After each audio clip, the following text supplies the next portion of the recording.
Yeah, this episode was really good. There's a lot of things in the episode I thought they did better than in the games. Here we also get side characters given more time to develop, so much so that Kiryu and Yumi actually don't show up till much later. You get to see Kazuma be more of a caring father, and him taking responsibility for his kids and wanting the best for them.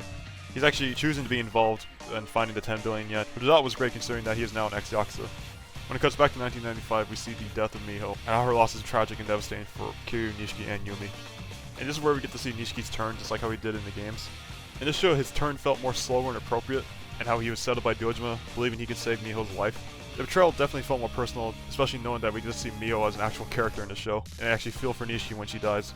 In an effort to make sense of it all, he pins it on Kiryu and blames him for not losing the match and not getting enough money for the surgery. One thing I found interesting about that final Coliseum fight is that it felt like Kiryu might have been going for a draw, which seems very in character of him. I guess either reflex or instinct kicked him and make him give an uppercut and win on a technical knockout. Like, I don't know if that was the intention to get a draw, or he just let fate decide what happened. Going back to Nishi, you get to see how he's led into a false promise and how his whole world is falling apart, which I feel is as compelling, or maybe even more than feeling inferior to Kiryu in the games. This also revealed that he's been lied to by his doctor and that they actually could have used his kidney from the beginning to do the transplant.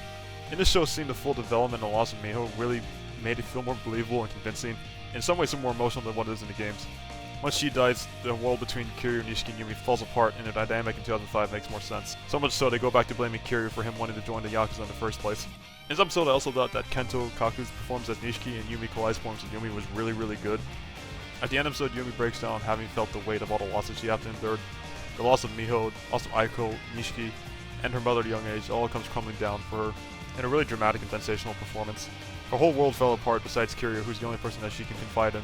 We get a nice moment between her and Kiryu actually where it shows that she loves him and she makes him promise not to kill anyone and come back safely after going after Nishiki. Yumi in the show actually has development, much like Nishiki's sister, which is great, and it works really well. Though the whole romance thing was kind of rushed in the third act, it all happens kind of suddenly, and the build-up doesn't really feel like anything.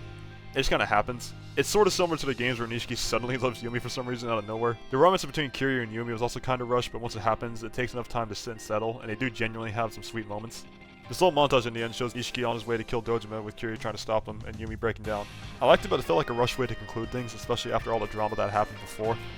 It undermines the heavy emotion that just happened, and it doesn't allow it to settle before attempting to have like a tonal dissonance or contrast with the song. Oh, and earlier in the episode, Haruka gets captured by Nishiki for the 10 billion yen. Whoa. So by the end of this episode, we see the pieces falling into place and things starting to become clearer what happened in those 10 years. I thoroughly enjoyed this episode, and I think part of it's because of how it takes what is familiar from the games and expands upon it in a way we haven't seen before. It feels both new and original, but considering that Yumi and Nishiki's sister weren't really shown in the games at all, I guess the bar wasn't really that high.